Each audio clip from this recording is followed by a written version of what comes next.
Welcome to the Slop Temple. We pray this video helps. In this video, I will explain how to use Apple Pay in Japan.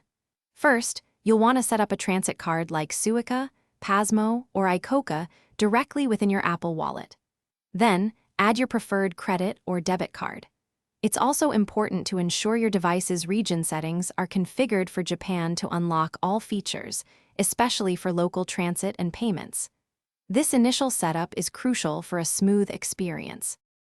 When making payments, simply use Express Transit for quick tap-and-go on trains and buses without authentication.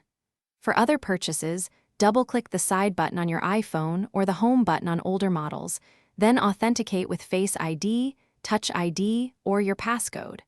Always look for the Apple Pay or Feli Ka logo at checkout, which indicates acceptance.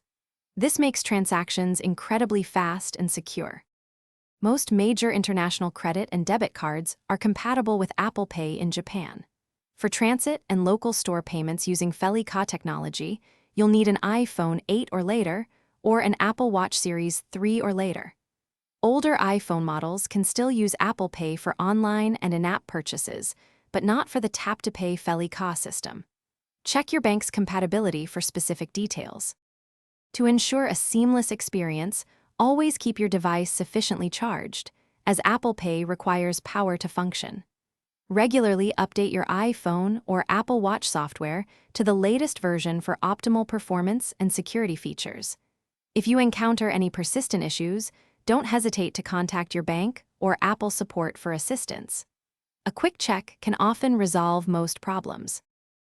Thanks for watching. Consider subscribing if we helped you.